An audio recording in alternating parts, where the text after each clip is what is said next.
¿Qué le parece que vamos a algo que verdaderamente importa? Permítanos, por favor, compartirle una entrevista muy importante que le realizamos a Santiago Nieto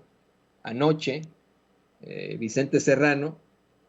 consiguió entrevistar al extitular de la Unidad de Inteligencia Financiera y nos hizo declaraciones, como siempre, muy fuertes. Esto fue lo que dijo Santiago Nieto ayer, aquí en Sin Censura.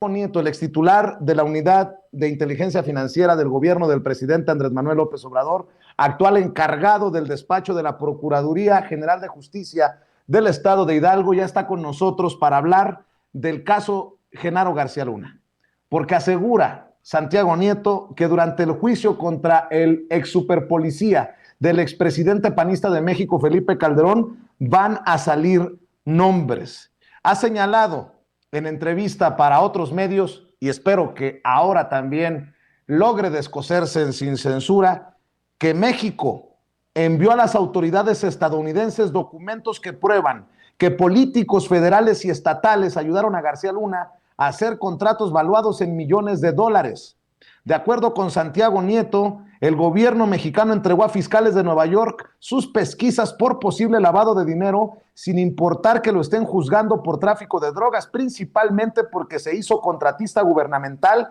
en materia de seguridad durante el sexenio pasado. Lo anterior se suma a una denuncia civil en Florida que se levantó a petición de México para recuperar 250 millones de dólares en activos de García Luna y de sus asociados Mauricio y Alexis Weinberg, quienes habrían recibido un pago indebido por parte del Estado. También ha señalado Santiago Nieto que la actual situación de violencia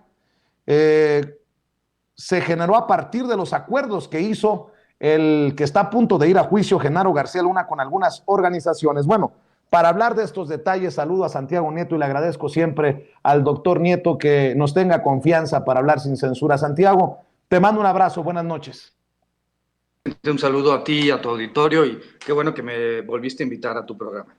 Pues nos tienes olvidados, doctor, nos dejas ya ahora nada más otros, no voy a dar nombres para que luego no se vayan a sentir. Oye, a ver, doctor, a ver, dame nombres si se puede, dame detalles, porque fíjate que entre otras cosas me acordé mucho de ti hoy que entrevistaba a Óscar Valderas, experto en seguridad nacional y crimen organizado,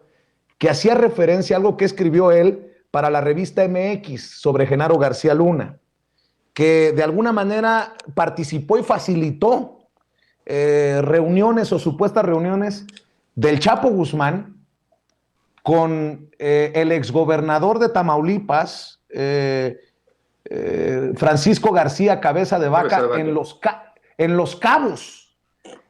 Tú sabes de estas cosas. Danos la información sin censura, Santiago. A ver, antes de tocar ese tema de Cabeza de Vaca y el vínculo con la delincuencia organizada, creo que es importante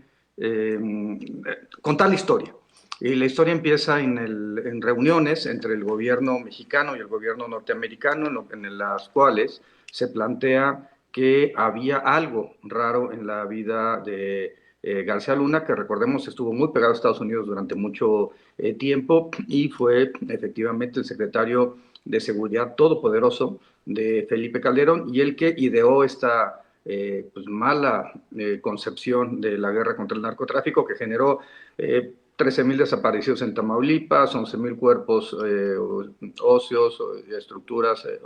mejor dicho, restos humanos en Coahuila, la guerra en Ciudad Juárez. Todos estos son los elementos a los que García Luna apostó y que con ello evidentemente tuvo una enorme retribución a la Secretaría de Seguridad Pública a partir del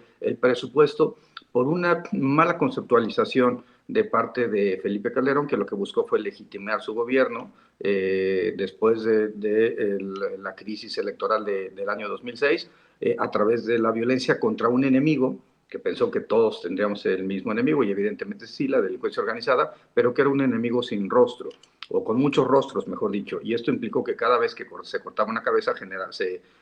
nacían, como la hidra, otras, y el resultado fue pues, lo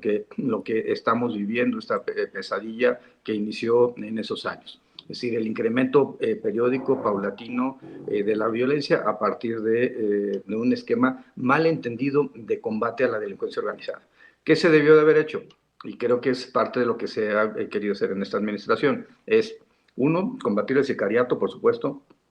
a los líderes del narcotráfico, a los sicarios, a los narcomenudistas, pero también se tiene que atacar las estructuras financieras que les dan soporte económico, porque al final del día, si no, pues los jóvenes en varios estados de la República van a ver como una opción de vida convertirse en sicarios o narcomenudistas. La protección política, y ahí entra lo que mencionaste hace un momento sobre Cabeza de Vaca y la relación que tenía Cabeza de Vaca y cómo atacaba a algunos grupos delictivos para fortalecer y proteger a otros. Puede ser la columna armada, que en 2016 lo apoyó en la candidatura a la gubernatura, pero también los grupos de los cárteles que estaban metidos y siguen metidos en Tamaulipas, en cada una de las regiones o en cada una de las ciudades, particularmente la frontera norte con Texas. Y hay que también comentar que lo que hace García Luna es no combatir esa corrupción, sino enfocarse a un tema más bien de ataque a los líderes o a los narcomenudistas, sin quitarles la base social, sin quitarles la estructura financiera, las estructuras jurídicas, y bueno, eso evidentemente lo único que podía traer como resultado fue lo que fue un desastre. Después hay que también partir de un tema importante. García Luna no solamente parte la Policía de Investigación que tenía la PGR en ese momento y se la lleva a la Secretaría de Seguridad Pública, sino también comete un error que creo que es importante en términos de la política pública. Genera con Nice Track, con un contrato con los hermanos Weinberg, el primer sistema de espionaje en México telefónico. Y con ello empieza a tener información de distintos grupos del sector de la clase política mexicana, los opositores, etcétera, y eso lo hace una persona excesivamente fuerte, poderosa, en el ámbito del gobierno de Calderón. Ahora, ¿qué sucede después de eso? Con los hermanos Weinberg se crea en 2011 la empresa Numbac en Panamá. Esa empresa Numbac, bueno, desde antes, y en 2011 se crea la filial en México, que empieza a operar con el gobierno mexicano en la época de Calderón, 2011-2012, y después de 2012 prácticamente a todo 2018 en el gobierno de Peña Nieto. Y ahí es donde viene esta contratación gubernamental con Numbac de 2.600 millones de pesos, 77 millones de dólares, y donde la contratación se da pues básicamente con el órgano de readaptación social de la Secretaría de Gobernación, con la Comisión de Seguridad, Policía Federal, entre otros espacios, que finalmente contrataban a la empresa de García Luna. ¿Por qué digo que es la empresa de García Luna? Porque a pesar de que los Weinberg eran como los dueños formales, lo cierto es que los recursos se iban a Panamá. Había personas en Panamá del equipo cercano de García Luna, no solamente eso, también Cárdenas Palomino y también Ramón Pequeño han sido investigados por la Fiscalía General de la República, fueron congeladas sus cuentas por la UIF en su momento,